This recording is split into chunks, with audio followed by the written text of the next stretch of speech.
England's Day of Days. Westminster Abbey is the setting for the show of the century as peers arrive for the coronation of King George VI. The Archbishop of Canterbury, who is to crown the king. From Britain's far-flung dominions come their premiers.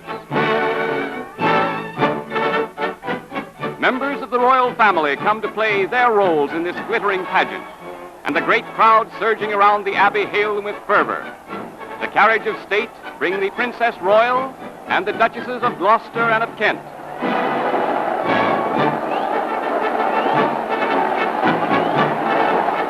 The arrival of the royal family is the signal for frenzied cheering from the crowd.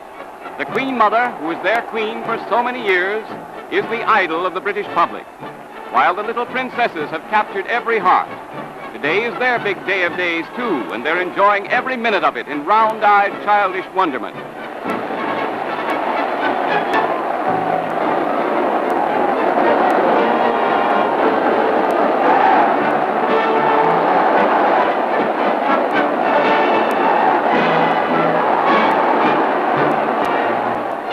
The big moment the crowd's been waiting for. The King and Queen leave Buckingham Palace on their way to the Abbey in the famous coach of state. The ornate golden carriage with its crystal windows, its colorful postilions, and its superb octet of matched gray horses. This coach, built in 1761, is the symbol of regal pomp and ceremony.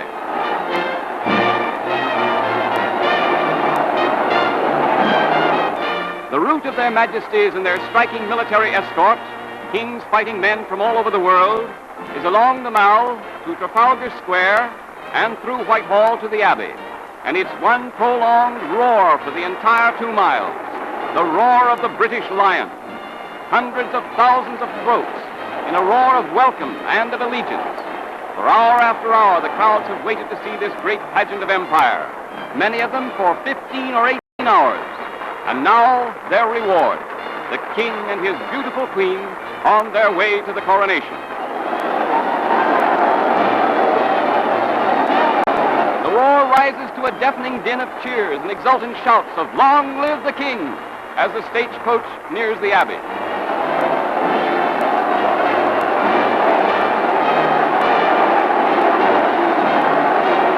The crowds massed here have seen peers and peeresses, foreign potentates, and visiting dignitaries from the 4 corners of the globe.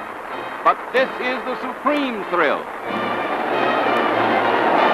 Like figures out of a storybook, the regal pair, with their elaborate state robes of satin, of velvet, and of miniver, leave their golden carriage for the next impressive act in this great dynastic drama, while in their ears ring an unprecedented ovation, ample proof of the popularity they enjoy.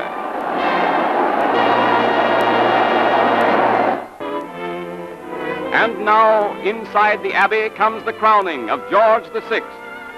George VI, His Most Excellent Majesty, by the grace of God, of Great Britain, Ireland, and of the British dominions beyond the seas.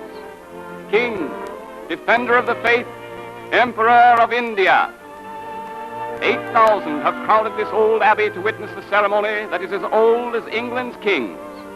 The royal family, peers of the realm, foreign royalty, and all the nobility of Europe. Here are gathered dignitaries from far countries, from the reaches of the empire, all to swear fealty to a new sovereign.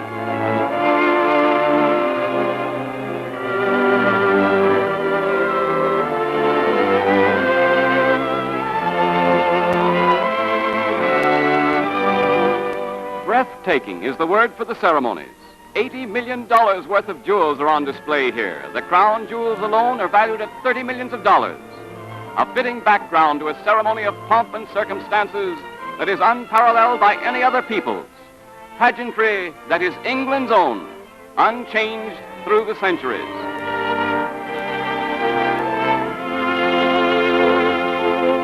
So it's Hail George VI, and throughout the empire upon which the sun never sets, there's occasion for wild celebration. God save the King!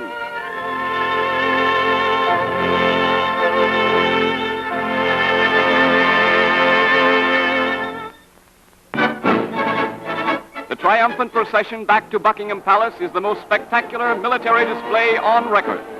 Miles of troops and carriages, picked troops from every part of the world, from every fighting unit in the empire, in a bewildering variety of uniforms and equipment, here to do honor to their new liege lord, to show the world that the line of empire still girdles the earth.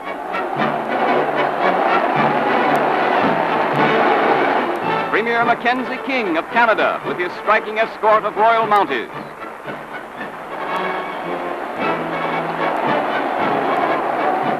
The little princesses ride with their grandmother during the tumultuous procession back to the palace. What a day it has been for them. But there's more excitement ahead as the glittering parade winds its way through crowded London streets.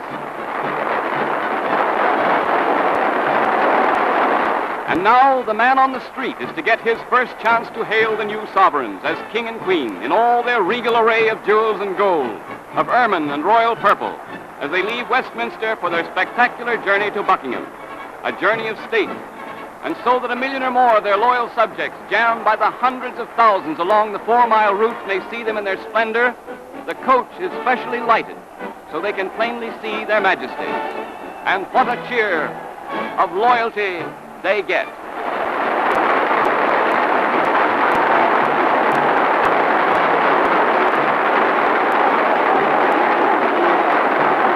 At Trafalgar Square, the crowd literally goes wild as the royal carriages pass.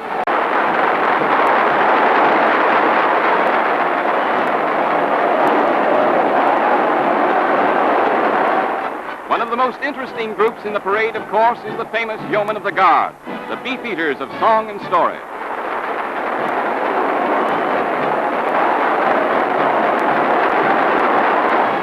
Rain, off and on during the parade, failed to dim the color or lessen the snap of the famous units in the line of march, nor did it dampen the enthusiasm of the cheering thousands on the sidelines. The troops lined the street shoulder to shoulder every foot of the way.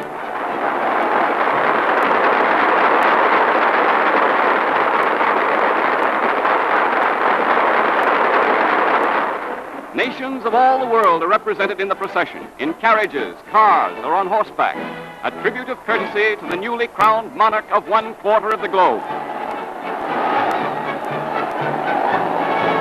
Without doubt, the coronation and this magnificent procession is one of the greatest displays ever presented.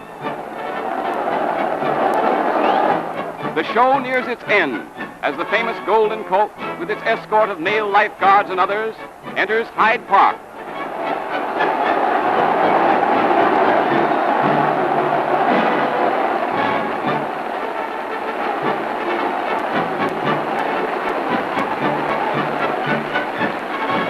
This most brilliant of pageants approaches its finale as the state coach arrives back at Buckingham Palace. And a grand finale it is, with still more countless thousands massed before the palace to assure the new king of their loyalty and devotion. Soon they'll send up their voices in a mighty roar for the king and queen to appear on the balcony, a sort of curtain call after the historic drama.